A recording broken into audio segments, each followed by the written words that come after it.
Today we're talking about a study by Nelson Bahati called Echoes from the Earth, Climate Change News Perceptions Among Rukoki Farmers in Western Uganda.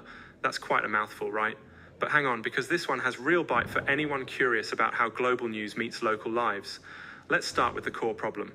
Bahati's paper asks, how do rural farmers in Western Uganda perceive and understand? These are people on the front lines of climate impacts, rain, drought, changing seasons. It's not an abstract science debate for them.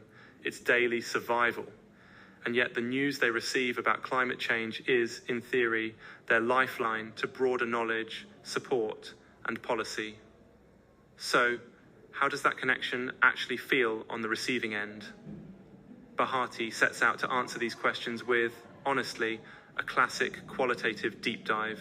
He chatted in semi-structured interviews with 12 farmers from the Rukoki Sub-county in Western Uganda, and then used thematic analysis to sift out the key insights. Now, before you raise your podcast eyebrow at only 12 farmers, remember it's about going deep, not wide. And actually, after a while, people start repeating themes, so you can get this kind of insight with a smaller, focused group. Let's talk big findings. What did Bahati hear from the farmers? All right, number one, news about climate change is for these farmers not just information. It's a source of heavy emotion. Think fear, worry, sometimes intimidation. They hear news bulletins about floods or drought, and honestly, it feels like doom. It's confirming what they're seeing in their fields and homes, but also amplifying the sense of helplessness. And a lot of them admit sometimes they'd rather just avoid the news entirely because it seems to bring stress without much relief or hope. Number two, they felt like the news was politically charged. When the radio reports on climate change, the main voices weren't usually other farmers or even locals. Instead, it was politicians, officials, experts. Even when the impacts are happening in the villages, the perspectives in the news come from the top down. And that leads to this perception that the news isn't really for them or even about them.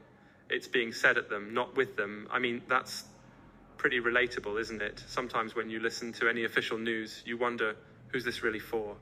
Key point 3, the language and presentation in these news stories felt complex, distant, sometimes totally opaque.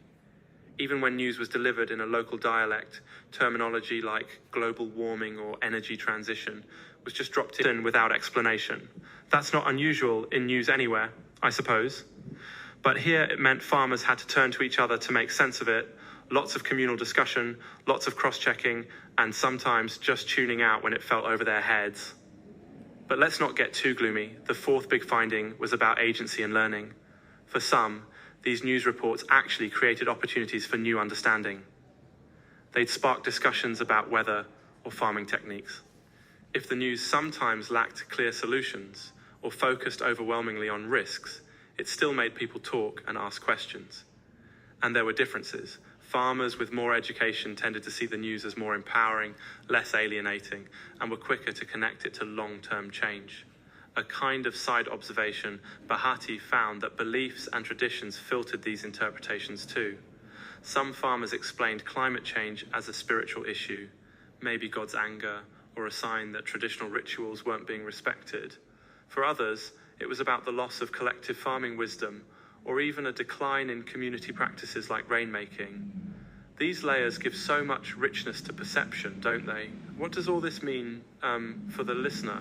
Well, if you're someone who thinks about media, climate, or how to make big topics accessible, Bahati's work is a reminder that the way we communicate matters, and the audience is never passive.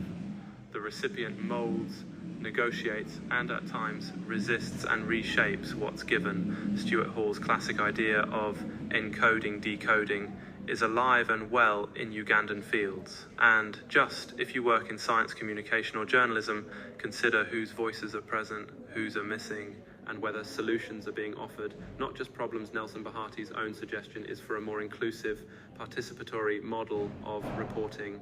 Let farmers and other affected people speak for themselves within news coverage.